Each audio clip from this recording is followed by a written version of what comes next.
somebody important or something. Aren't you sharp attack? You some type of law or something. Somebody important or something. Aren't you sharp attack? You some type of law or something. Somebody important or something. I suggest you call my lawyer. I know the procedure. I suggest you call my lawyer. I know the procedure. I suggest you call my lawyer. I know the procedure. I suggest you call my lawyer. I know the procedure. Got lawyers watching lawyers. Oh man, we're getting in big time. You know what? On this show, we go in. We get you in tune to what's going on in the world. But yeah, this show I'm talking about. Welcome back to the Sports Shop. DR Reese, K-Mac, Pam Tom Smith, the Fern, A-Time behind the glass. And when you hear that sound, you know what time it is. We're gonna be rocking with the guy that brings us some knowledge from the legal side of the house and everything in between. He's our official lawyer of the Sports Shop. Back with us each and every month. Once a month, come rocking with us. He's here today. Welcome to the Sports Shop, Gregory R. Williams. What's going on, brother? How you doing? Good morning. Good morning. The G, the R, and the W. Who's that saying? What is that? What's that? H-Town? I was like, what?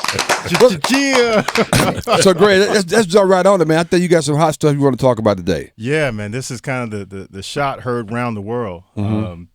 Ironically, there was a shot or missed shot and a alley-oop. Nice. that kind of that bought this squad some notoriety about 40 years ago. Okay. But the members of the Cardiac Pack, the 1983 NC State champ, or some members of the 1983 championship NC State Wolfpack basketball team have filed suit against the NCAA in the latest shoe to drop in the NIL changing landscape of the sports world. Oh, wow. And this lawsuit brings about, so it was filed yesterday in Wake County Superior Court. It kind of goes back to the landscape of how college athletics have worked over the last 40 years. This lawsuit accuses the NCAA of an unreasonable restraint of trade, monopoly maintenance, monopoly leveraging, unfair and deceptive trade practices, misappropriation of photo likeness, and unjust enrichment. Okay, so all right.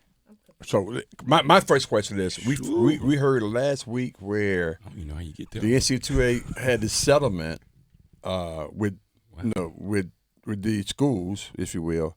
But I thought it was restricted to back to 2015, and not beyond that in terms of going back that far. So I was surprised when I heard this about 1983. Right. Well, the NCAA is trying to get out ahead of this situation. Okay. If you recall, when we were talking about that, they basically settled that lawsuit to limit their damages to the $2 billion that the settlement was for. Right. And that's kind of trying to – and there's a lot of questions around that settlement. Okay. Because you're basically restricting the future rights of future NCAA athletes. So it's up in the air as to whether or not that settlement is actually going to be accepted. Okay. So it's not final. It's not final. Yet. It still has to be accepted by the court. Okay. But this lawsuit takes an interesting lean towards getting where they're trying to go. In order for the NCAA to have used the name, image, and likeness of student athletes, for however long they've been doing it, those rights had to be assigned at some point. They had to be voluntarily signed over to allow the NCAA to monopolize and capitalize on the name, image, and likeness of student athletes. The interesting thing about this lawsuit is it goes right to the heart of that assignment and that waiver. Every student athlete has to sign a waiver, basically signing over their name, image, and likeness and their publicity rights to the NCAA. So it's done, which allows NCAA to then use those images to create leveraging and marketing opportunities and licensing deals and things of that nature. But this lawsuit actually goes to the root of that and says that waiver is coercive, because when you get there as a freshman and each year thereafter, you have to sign that waiver or you don't play. So you have to sign. It's mandatory to sign that waiver. Okay. Correct. Right. So the lawsuit alleges that waiver or the forcing of that signing of that waiver is coercive in nature, and you have young impressionable children or kids that aren't sophisticated enough to really know what they're signing away. So that's the basis of the unfair and deceptive trade practice. They should win that. Yeah.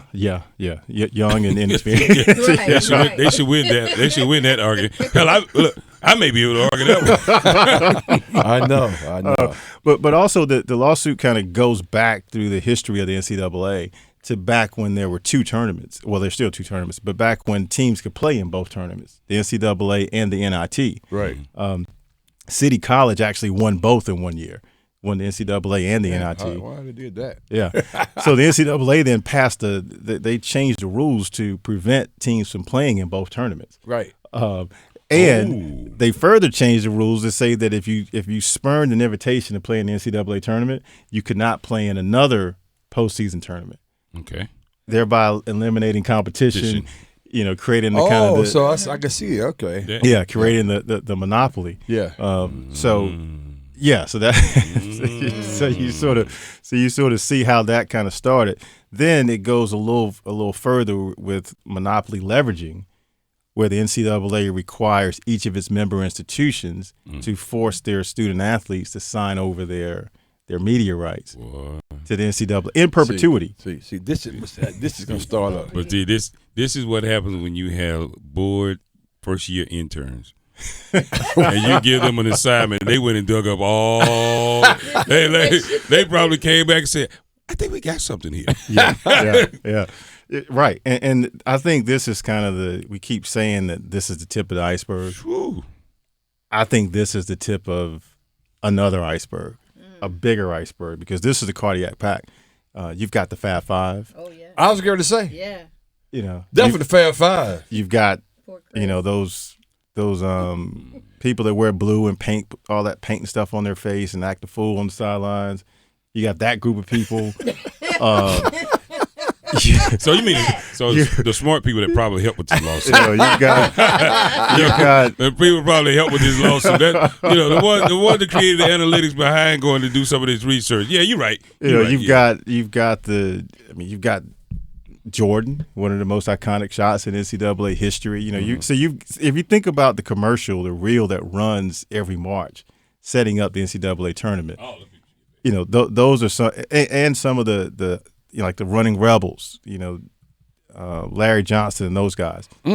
Those groups that have really the NCAA really used to market their tournament. I would not be surprised if you see additional lawsuits coming up from groups like that. Wow. So we had a question. We're talking to our attorney, Gregory R. Williams. Right now we're talking about NC State's 1983 national championship team suing over NIL compensation. So a question that came up as we were going into the break, equitable. So this lawsuit, would they get paid off of value now? Or value from 1983? How are they doing that? They're going back to 1983. That's the claim. Your value then, right? As because a player, they're actually alleging, or they have the opinion that tournament and that run is what catapulted NCAA to a different, the whole March Madness thing, right? A different stature. Okay. So it kind of took off from there. And if you think about it, NCAA generates about $1 billion a year. For 40 years, right? So you've got TV contracts and things of that nature. So their position is that part of that is because of us. You used our footage, you replay our game every March to get people hype about the NCAA tournament, and you haven't paid us for it. Well, and that's 11. It's 11 players that are part of this plaintiff. Correct. Yes. Yeah. Who's the lead person? Is this in the lead person leading this at all? No, it's just there are 10 players that are. Some players are not involved. Right. Okay. Sidney Lowe, point guard for that championship team, is not involved, and Derek Whittenberg. Okay. They're not part of the lawsuit, but I think it's 10 players, and then not one of the players passed. Lorenzo Charles. Lorenzo Charles. So with his family. I don't see that his estate is part of the lawsuit, but so there's 10 players. He would have been the 11th. So Thurl Bailey must be involved. Yeah, Thurl Bailey. Yeah, Thurl Bailey's involved. Alvin Cozell Battle. McQueen, Alvin Battle, Cozell McQueen, really. Walt Dinsmore. Terry Right. Gannon. That's how to be honest with you. Harold That's kind Thompson. I think that's my cousin. Yeah, that's. I'm going to go find See him. I bet you what do. go- I bet you do. Are you sure? Well, But it's time for negotiations. It's a family reunion now. yeah, exactly. So with all of the other, I guess, years involved that you mentioned, the Fair Fight, the Running Rebels, all these other, Fly Slamma Jamma, Yeah, all this stuff. yeah. Right? I thought about them so, too. Yeah. So all of these involved. This is they can't keep doing it one by one. Are we looking at a possible true NCAA class action lawsuit where all NCAA athletes can be a part of whatever this action is that's being brought, and just go ahead and because they're gonna have to just figure out how to just get it done, because keep trickling it out, it just won't. Right, and that could be the case. Interestingly, this lawsuit is all state claims. There's no federal claims in there, so these are all state claims specific to this particular group of because they filed it here of athletes. So, I think what could happen is you could see the NCAA eventually being bankrupted by all this absolutely. litigation. Mm-hmm. So you may see something where they spin off to a different entity, maybe a for-profit entity that actually takes the place of the NCAA, because this is not a sustainable. They're not for profit now. Well, they're not for profit. They're for now. taking right now. I mean, they don't share the profit, but they are Right. they are making a profit. So if you think about how the NCAA is structured, they have a workforce Yeah, that can only work for them, true, that they don't have to pay. true. Ooh, okay. So their overhead is essentially zero for the labor market, and then they retain all the rights and publicity for that workforce. Wow. And any work product they created while they were there. Wow. Correct. Wow. That's the part I really don't like. There's some other institutions that kind of mirror that setup. Like historically. And typically those institutions end up crumbling at some point.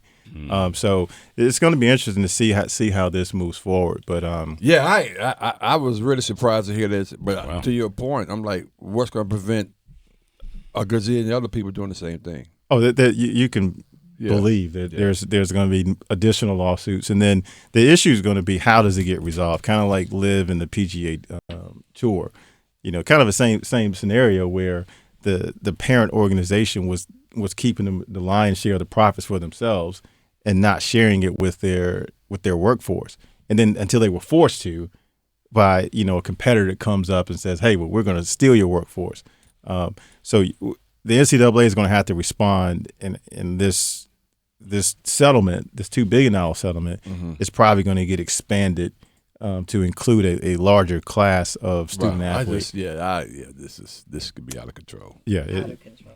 I mean, serious. I don't know where. To your point, class action, you can shut everything down by doing it that way, right? right. Mm-hmm. Yeah, they may have to do.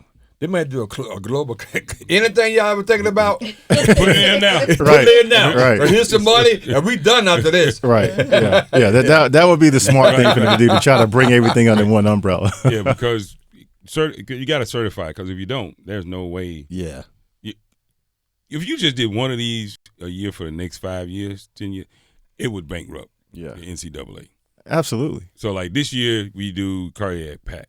Next year we do Fab Five. The year after that we do this. The year after that we do that. I mean, it would just go on. Then we get to the baseball. We'll get to the football, Alabama, the 1992 Alabama championship. Oh, I mean, my right. goodness. And keep running on the. Just The keep it USC going. team. Yeah, USC. Yeah, exactly. Just keep it going. Think Yeah. about that.